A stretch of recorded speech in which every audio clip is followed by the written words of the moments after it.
মক্কা মদিনার মানুষকে দোহাই দেয়, দেয় কি দেয় না? একটা কথা মনে রাখবেন বাবা, শুনেন, যারা বলে মক্কাতে কিয়াম হয় না, আলহামদুলিল্লাহ আজ থেকে ৭০-৭৫ বছর পূর্বে, নজদি হুকুমত আসার পূর্বে, ইংরেজ এবং বার্তানিয়ার হুকুমত বসানোর পূর্বে ৭০০ বছর ৮০০ বছর পর্যন্ত মক্কা মদিনাতে মিলাদও পালন হয়েছে, মক্কা মদিনাতে কিয়ামও হয়েছে, মিলাদও হয়েছে, কিয়ামও হয়েছে। এটা লামাযহাবীদের কিতাবও প্রমাণ রয়েছে, দেওবন্দীদের কিতাবও প্রমাণ রয়েছে। সুবহানাল্লাহ হবে না? আচ্ছা বলেন তো, ধরেন যে মক্কা মদিনাতে কিয়াম বন্ধ হওয়া ৭০ বছর হলো বা ৭৫ বছর, আর ৭০০ ৮০০ ৯০০ বছর পর্যন্ত মিলাদ কিয়াম হয়েছে, তাহলে আপনি কোন মক্কা মদিনা নেবেন? ৭০০ ৮০০ ৯০০ বছর ইসলাম ছিল না, আজকে ইসলাম এসেছে। তো আজকে কিয়াম নাই, ৭০০ ৮০০ বছর মিলাদ কিয়াম ছিল, তো আমরা কখনকার মক্কা মদিনা অ্যাকসেপ্ট করব? নবী মুস্তাফার হাদিস তিরমিজি শরীফের মধ্যে রাসূল পাক বলছেন, কিয়ামতের পূর্বে কিছু মুনাফিক মুসলমান সেজে মক্কা মদিনা দখল করে থাকবে, সেখানে তিনবার জালজালা হবে, মুনাফিক পালিয়ে যাবে, হক্কানি আহলে সুন্নাত ওয়াল জামাতের দখল হবে। আর এটা আমার ঈমান বলছে, যখন আহলে সুন্নাত ওয়াল জামাতের দখলে মক্কা মদিনা আসবে, আবার মক্কা মদিনাতে মিলাদও হবে, নবীর জন্মদিনের মিছিলও হবে। বলেন সুবহানাল্লাহ। আর হবে হবে ইনশাআল্লাহ। গুমরাহি কতদিন, গুমরাহি কতদিন পর্যন্ত চলবে? ইমাম মাহদী রাদিয়াল্লাহু তাআলা আনহু আসার পর সব বেটাকে সুন্নি হতে হবে, সব বেটাকে সুন্নি হতে হবে। মাইকে ফেফড়ে বলে যাওয়া খুব সহজ।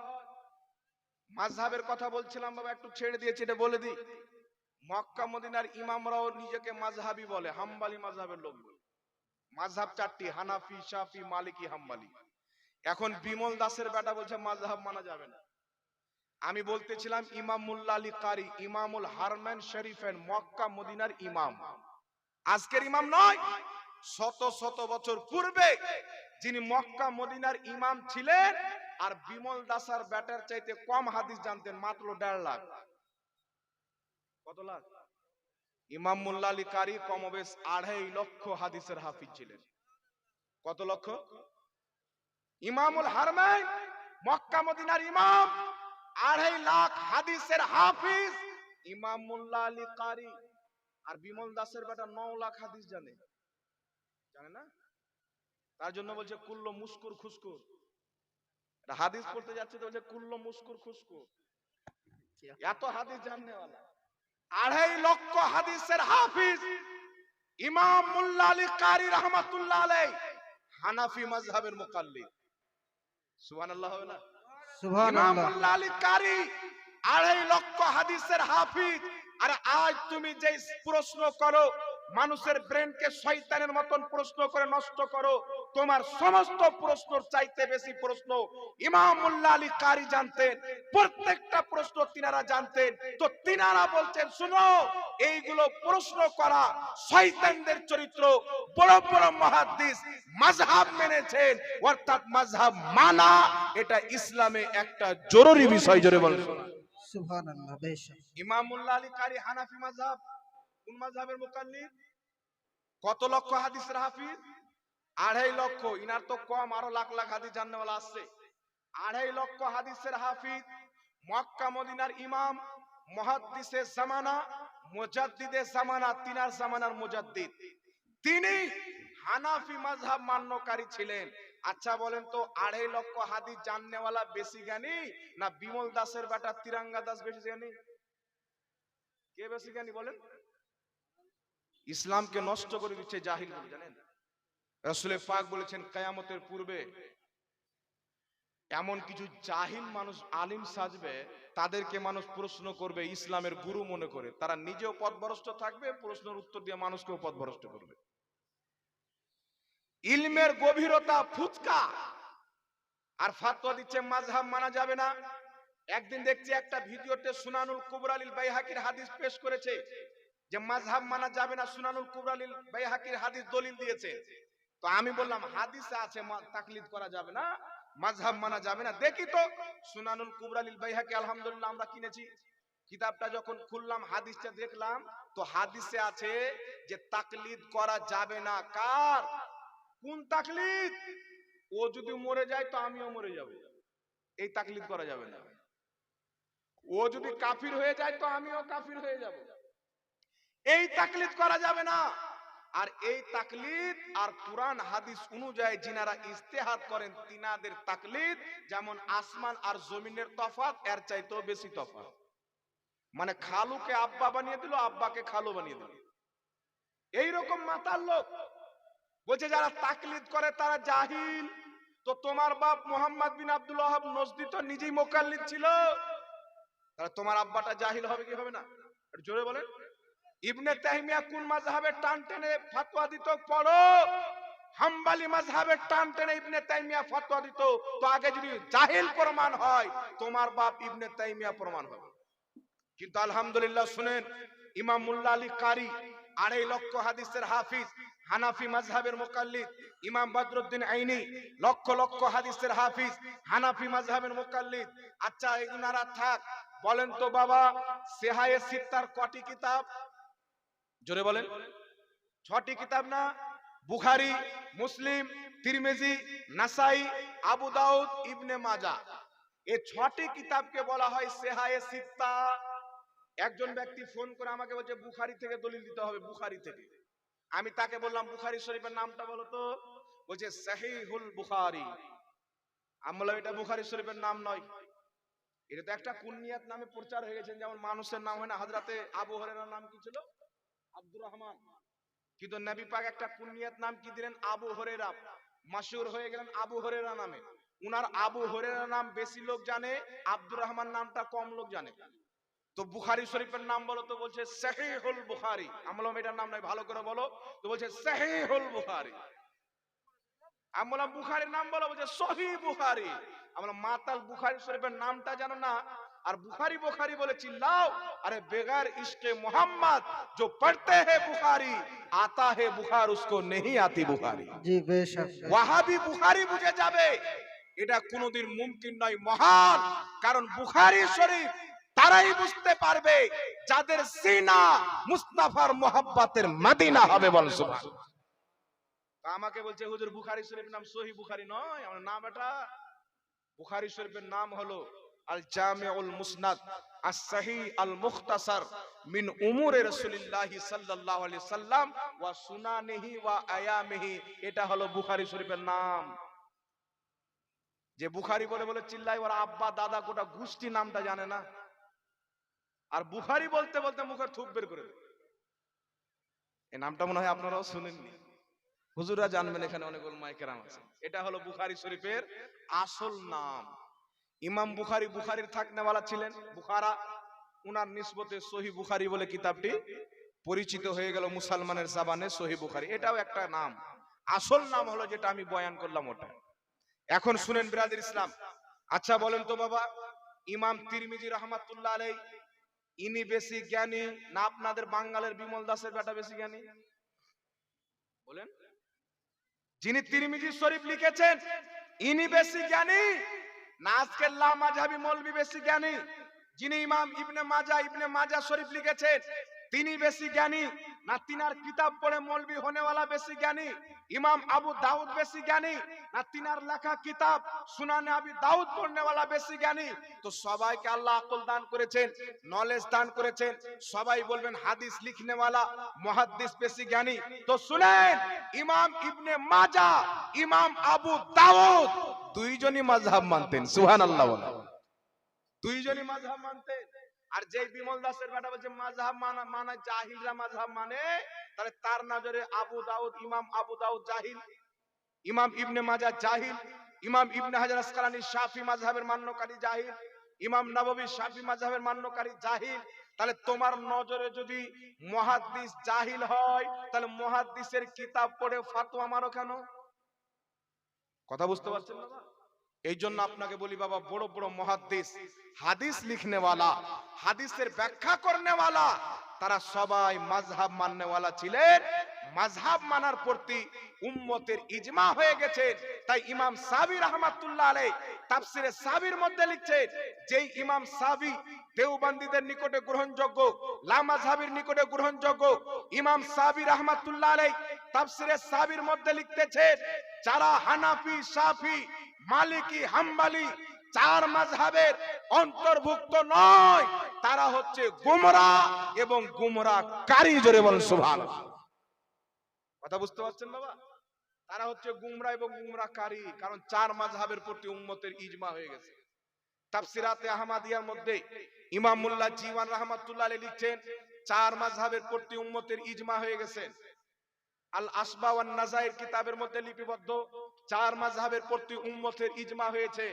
তার কারণে আজ থেকে 500 বছর পূর্বে, 1000 বছর পূর্বে যত বড় বড় মুহাদ্দিস ফকিহকে দেখবেন, তারা সকলে চার মাযহাবের মধ্যে কোন না কোন একটি মাযহাবের মুকাল্লিদ পাবেন। আজকে যে ধুমকাটা দেখে কোরআন শরীফ পড়তে পারে না, বাগদাদি কায়দা যদি তার সামনে খুলে দেন, তার পায়জামায় পেশাব বেরিয়ে যাবে। বাগদাদি কায়দার একটা লাইন পড়তে পারে না, ফাতাওয়া আলমগীরি নিয়ে খুচুর মুচুর করে। ওই যে ফাতাওয়া আলমগীরিতে লেখা আছে দারু পান করা যায়, ফাতাওয়া আলমগীরিতে উমুক মাসলা লেখা আছে। আর যদি অরিজিনাল ফাতাওয়া আলমগীরির সামনে খুলে দেন, ভারতের কোন লামাযহাবি পড়তে পারবে না।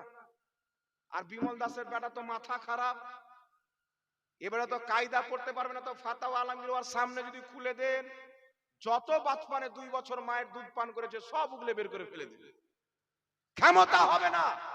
আর ফাতাওয়া আলমগীরি বুঝতে যাচ্ছে, একটা কথা মনে রাখবেন, ফাতাওয়া আলমগীরি হচ্ছে হানাফি ফিকহের কিতাব। আর হানাফি ফিকহকে বুঝতে গেলে দুর্বল নরমাল জ্ঞানওয়ালা লাগবে না, সমুদ্রের মতন গভীর জ্ঞান যার কাছে থাকবে, হানাফি মাযহাব তারাই বুঝতে পারবে। জোরে বলেন সুবহানাল্লাহ।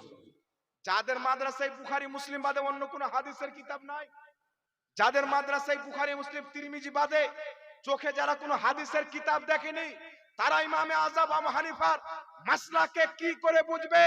আরে পৃথিবীতে যত হাদিসের কিতাব আছে, সমস্ত হাদিসের কিতাব যদি তুমি পড়তে পারো, তবেই তুমি মাযহাব বুঝতে পারবে। জোরে বল সুবহানাল্লাহ। এই জন্যই বলি ব্রাদার, ইসলাম নামটা কি? আহলে হাদিস। নামটা কি? আচ্ছা, নামটা কে দিয়েছেন আপনারা জানেন? আহলে হাদিস নাম কোথায় থেকে আসলো শুনেন। আমরা হচ্ছে আহলে সুন্নাত ওয়াল জামাত, যার শর্ট হচ্ছে সুন্নি। আহলে সুন্নাত ওয়াল জামাত সুন্নি। আহলে সুন্নাত ওয়াল জামাত এই নামটা আমাদের নবী দিয়েছেন। কে দিয়েছেন? আমাদের নবী এই নামটা দিয়েছেন। আর আহলে হাদিস নামটা কে দিল জানেন?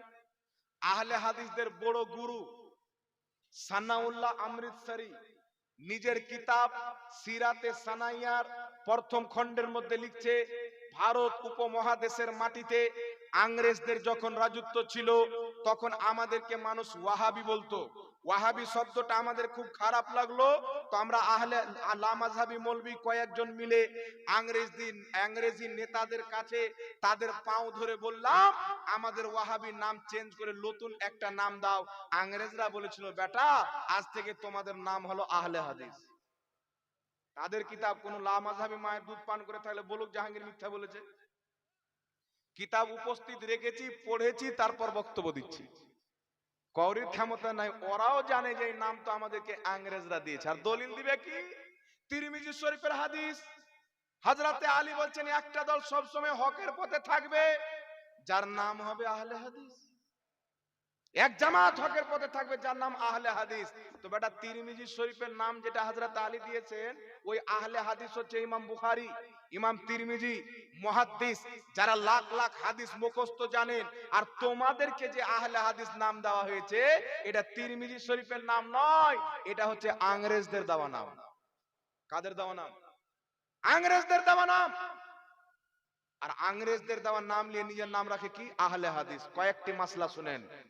আহলে হাদিস হাদিসও মানে না, আহলে হাদিস মুহাদ্দিসকেও মানে না।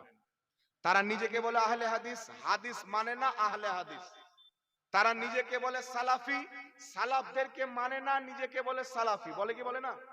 তাদের বক্তব্য শুনবেন তো বলবে, হাদিস নিজের মনে পড়লে হবে না, মুহাদ্দিসদের মতো করে হাদিস বুঝতে হবে, এটা তারা বলে। লামাযহাবের মৌলবি বলে। এখন আমি আপনাকে বলতে চাই, তারা বলে কিছু, আমল করে কিছু।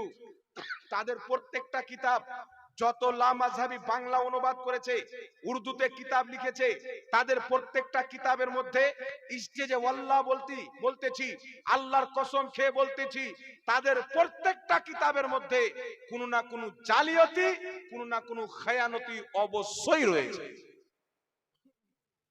প্রত্যেকটা কিতাবের মধ্যে কোনো না কোনো জালিয়াতি আপনি পাবেন 100%, আপনাকে আমি চ্যালেঞ্জ দিয়ে বললাম।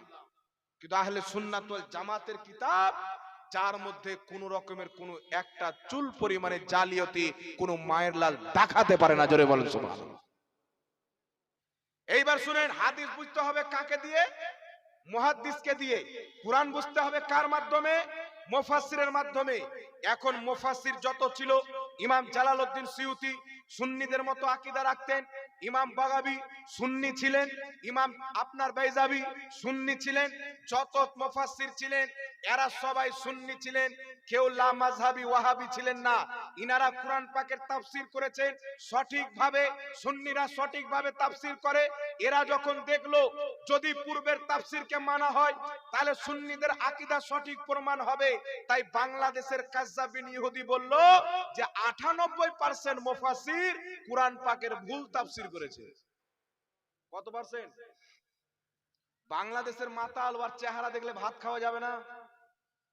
ওর সাক্কালকে যদি মোবাইলটা কাছে করে দেখেলেন, ফজরের নামাজ পর্যন্ত কাজা হয়ে যাওয়ার সম্ভাবনা রয়েছে। এইরকম শয়তান বলছে যে 98% মুফাসসির কুরআন পাকের তাফসীর ভুল করেছেন। আর এ বেটা 1450 বছর পর জন্ম নিয়েছে তুররাম খা, যার হাদিস পড়ার ঢং নাই।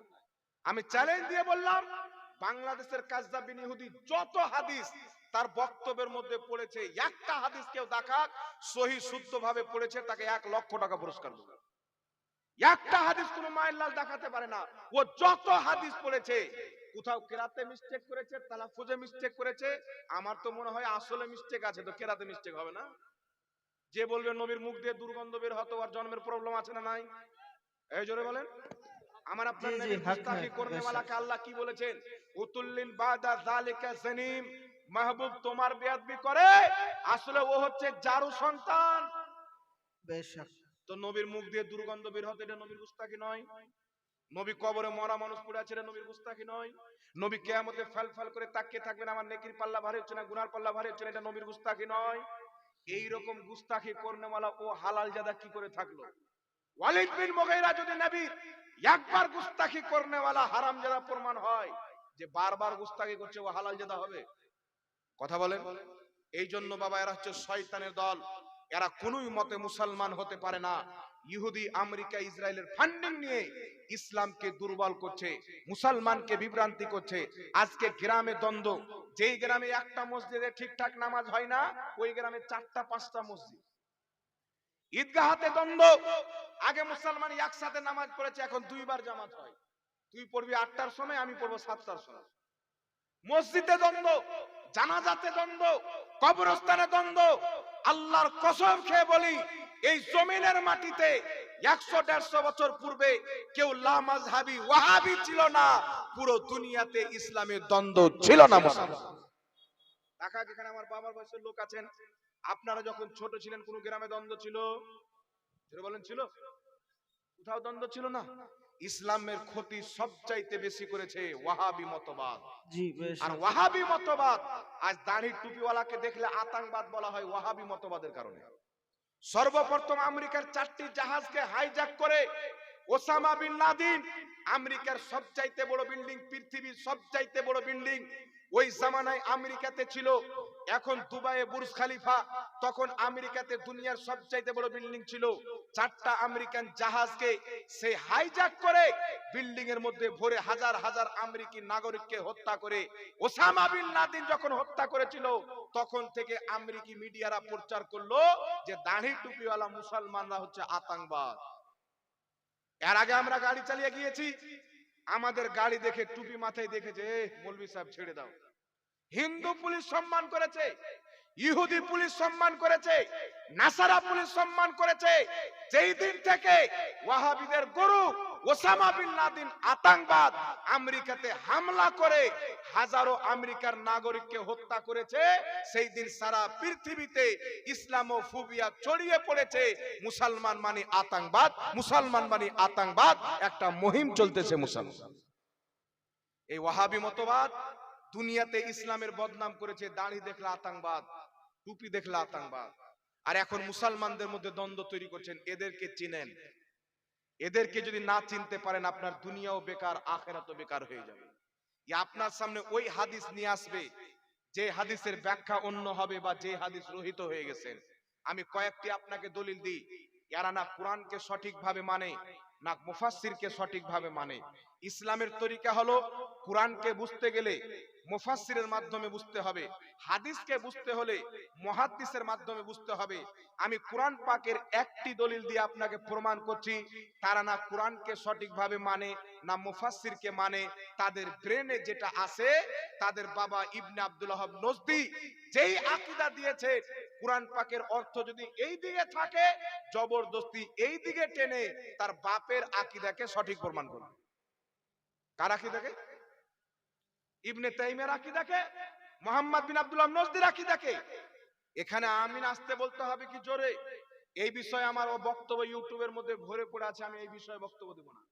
হাত কোথায় বাঁধতে হবে এই কথা পরে, আমিন জোরে না আসতে এই কথা পরে। সর্বপ্রথম দেখতে হবে তার ঈমান আছে কি নাই, আকীদা ঠিক আছে কি নাই। যাদের আকীদা ঠিক নাই তাদের তো নামাজই নাই, যার আকীদা বিদআতি আকীদা। আর একটা কথা শুনেন, কুরআনুল কারীমের মধ্যে দুই রকম আয়াত আছে। কত রকম বাবা? দুই রকম। একটি আয়াতে আছে জমিন আসমানে আল্লাহ ছাড়া কেউ গায়েব জানে না। একটি আয়াত আছে নবী তুমি বলো আমি যদি গায়েব জানতাম অনেক কল্যাণ একত্রিত করে নিতাম। অর্থাৎ নবী বলছেন আমি গায়েব জানি না।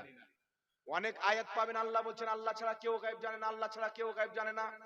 আবার কোরআন পাকের মধ্যে আয়াত পড়বেন সূরা জিন আয়াত নাম্বার 26 এবং 27।